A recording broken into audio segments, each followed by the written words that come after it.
Okay, for my IOC, I will be analysing an extract from the epic poem The Odyssey by Homer in the Fagel's translation.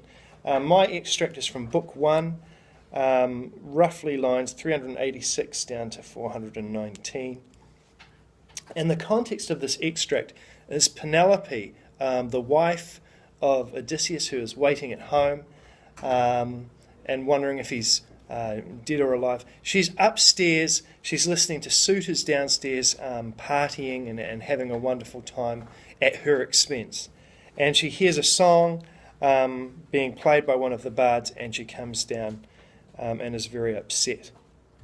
I'm going to be saying three main points about this. One point I'd like to make is that this contains the universal theme of the sorrow and heartache separation brings. When people are separated, who love each other, they suffer a lot and find it very difficult to deal with. I'm going to briefly discuss another universal theme, which is the question of fate.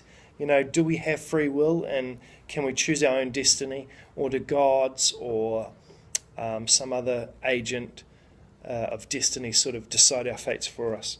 Finally, I'm going to make a point about how much has changed and how in our modern times we hopefully wouldn't agree with the way in which women are treated in this extract. This is something that many modern audiences would not relate to, the way that a patriarchal society is presented as being normal. So first of all, it says that Penelope, suddenly dissolving in tears and bursting through the bard's inspired voice, cried out, Phemius. This dissolving in tears is a metaphor, and what it emphasizes is how upset Penelope is that her husband isn't there. And she is so upset that she cuts through, she bursts through the song. And this is another metaphor. Because she is so upset at the separation she is enduring, and the song reminds her of that, she cuts through the song, she bursts through it. She calls in line 394 the bard to sing a different song. She says, sing one of those, sing one of those other songs. This is an imperative. And the fact that she's demanding it shows how intensely she is upset at the way the song has reminded her of her loneliness and the seeming loss of her husband. She follows it with another imperative in line 392. Break off this song. This is a metaphor as well. And again, it shows her desperation to not be reminded of the heartache and the suffering she is enduring by being separated from her husband. The word unendurable is used, and this word has connotations of suffering and hardship and heartache. And it really reminds us as the audience that Penelope is finding the burden of living without her husband to be almost unbearable. She says it rends the heart inside me. And of course, this is a metaphor which again emphasizes how upset she is. She carries on with the metaphor of physical pain by saying, it wounds me most of all. The song she is hearing just reminds her of her loss and her anguish. She longs for her husband. How I long for my husband. And this word long creates a sense of loneliness and heartache and yearning for something. The separation she feels. She claims her husband is alive in memory. For all she knows, her husband is actually dead. Odysseus is dead. But she claims that he's alive in her memory. And this is a metaphor showing how people we've lost or people we are separated from stay alive in that way. So I think it's pretty clear from this little passage I've just looked at briefly that separation creates great hardship, loneliness, and difficulty on an emotional level for someone who is separated from someone else. And I believe this is a universal theme. I think that we've all, had situations where for some time we've been separated from our loved ones, even if it's for a much shorter time, but we know how upsetting it can be.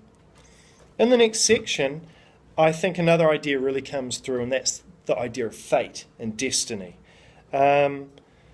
Telemachus asked the rhetorical question, why deny our devoted bard the chance to entertain us any way the spirit stirs him on? That rhetorical question he asks his mother is to say to his mother that the bard is not to blame for the situation. He's just reporting it through song. He goes on in the next line to say Zeus is to blame.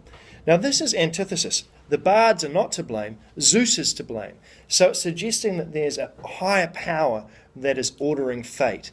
And lots of people, even these days, question, why do things happen the way they do? Some people believe in free will, some people believe in the gods, some people believe in karma or other agents of destiny.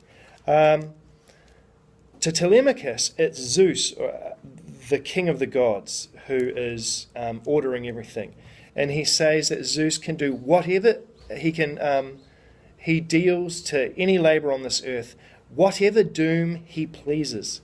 And this expression, whatever doom he pleases, really evokes a sense that Zeus is what we call arbitrary. He just decides fairly randomly, according to his will, what he thinks will happen to people. It emphasises the helplessness that people feel. And even these days, we often feel helpless in whatever situations we're in. There's another rhetorical question. Why fault the bard if he sings of the Argives' harsh fate? The Argives refers to the Greek army that was surrounding Troy. And again, by repeating rhetorical questions, Telemachus is emphasising that it's not the bard's fault that things happen the way they did, or the way they do, and that Penelope is in such anguish. He says, courage, mother. This is a minor sentence. Courage, mother. It's actually an imperative as well. Harden your heart and listen. He is emphasising here that his mother must face a kind of reality, that Odysseus was not the only one to suffer, that everyone suffers. This concept that everyone suffers, or many people suffer all over the world, is a really common concept if you look at the news, if you look at some of the horrible things that have been happening in the world today. We see suffering and we see it's widespread and on a large scale.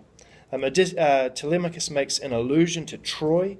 He uses the metaphor that Odysseus and others had their journey home blotted out. That means like covered over, as if ink was spilling over something.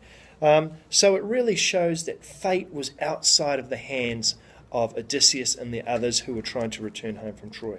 So I really feel that this section I've just discussed here really focuses on the helplessness individuals feel when they realise things are out of their hands. And in this case, in the hands of the gods, according to Telemachus.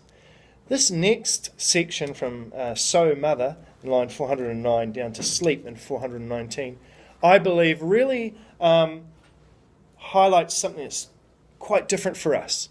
In our modern society, which is not quite so patriarchal, hopefully, we would expect that the way Telemachus treats his mother and the way she accepts this treatment is something we would disapprove of.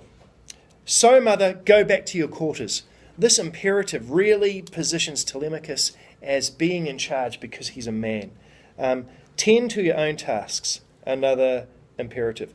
The distaff and the loom. Now these things are to do with weaving. And so through metonymy it represents woman as having to do like household work. And that is the place and the position for women in society. So through metonymy, what we would consider a very sexist viewpoint is brought out. He also says, and keep the woman working hard as well. This imperative suggests that all women should be working hard and staying silent and out of the affairs of state, or that the sort of the roles in politics and the world that the man's world. In fact, he uses a metaphor of riding. He says, I hold the reins of power in this house. The reins of power is like a horse, the reins of a horse. Telemachus is reiterating that he will guide what happens in the household as if it were a horse, and that his mother has no place in trying to call the shots here.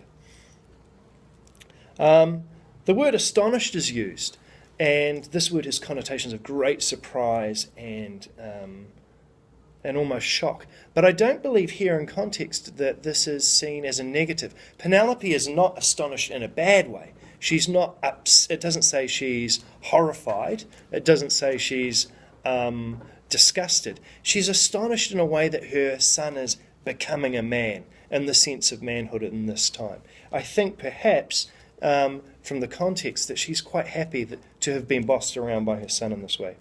She withdrew to her own room. This withdrawing to her room is metonymy for women pulling themselves back from so-called important decision making, and it's an idea that we wouldn't accept today. Climbing up to the lofty chamber with her woman, she fell to weeping. And the imagery here of the woman falling and weeping emphasizes her sadness and separation, as I mentioned earlier, but it also perhaps suggests that this is what a woman should do under these circumstances, that she should simply show emotions rather than reasoning and decision making. So obviously in this last stanza that I've just discussed, there are aspects of the way women are treated that we would disagree with in our modern world, hopefully. That said, the combination of sort of ideas that are foreign to us and different and that we've rejected with universal themes is perhaps the kind of blend and mix in the Odyssey that makes it still a very popular book to read and to study today.